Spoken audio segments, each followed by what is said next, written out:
Reach for the speed, reach for the whistle, go where the rail may run. Reach for the words, reach for the story, follow the rainbow sun. To a shining time station, where dreams can come true, waiting there for you. The bus was giving some visitors a tour of the island of Soda.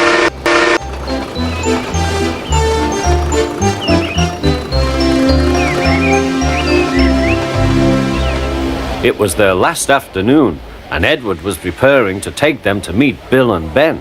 He found it hard to start the heavy train. "Did you see him straining?" asked Henry. "Positively painful," remarked James.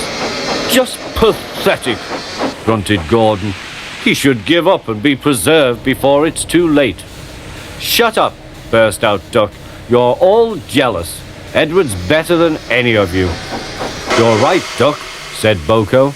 "Edward's old, but he'll surprise us all." "I've done it, we're off! I've done it, we're off!" said Edward as he finally puffed out of the station.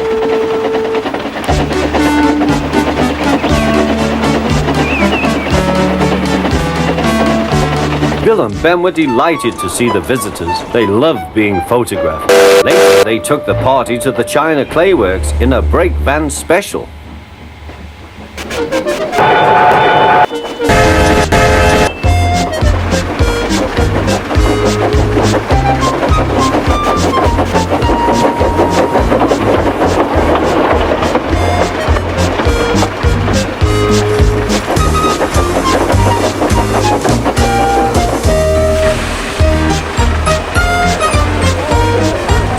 Everyone had a splendid time, and the visitors were most impressed.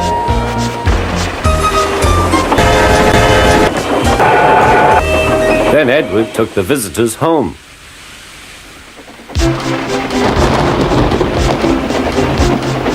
On the way, the weather changed. Wind and rain buffeted Edward.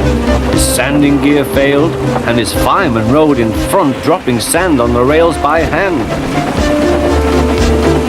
Suddenly, Edward's wheels slipped fiercely. With a shrieking crack, something broke. The crew inspected the damage. Repairs took some time. "One of your crank pins broke, Edward," said his driver. "We've taken your side rods off. Now you're like an old-fashioned engine. Can you get these people home? They must start back tonight." "I'll try, sir," promised Edward. Edward puffed and pulled his hardest, but his wheels kept slipping and he could not start the heavy train. The passengers were anxious. Driver, fireman and guard went along the train, making adjustments between the coaches. "We've loosened the couplings, Edward. Now you can pick your coaches up one by one, just as you do with freight cars." "That will be much easier," said Edward. And moved cautiously forward.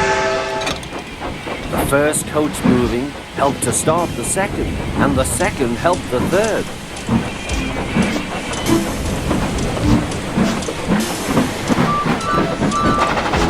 "I've done it! I've done it!" "Steady, boy," warned his driver. "Well done, boy. You've got them! You've got them!" And he listened happily to Edward's steady beat as he forged slowly but surely ahead. At last, battered, weary, but unbeaten, Edward steamed in. Henry was waiting for the visitors with the special train. Beep, beep. The fat controller angrily pointed to the clock, but excited passengers cheered and thanked Edward. His driver and fireman.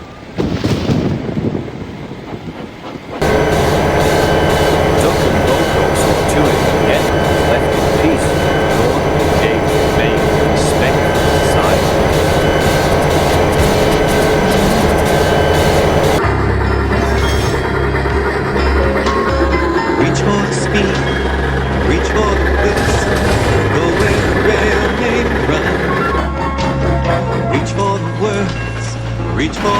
morning, follow the rainbow sun to a shining time station where dreams can come true, waiting there for you. So much to see, so far to travel, so much to learn to know. Friends by your side, hopes to hold on to, who knows how far you'll go.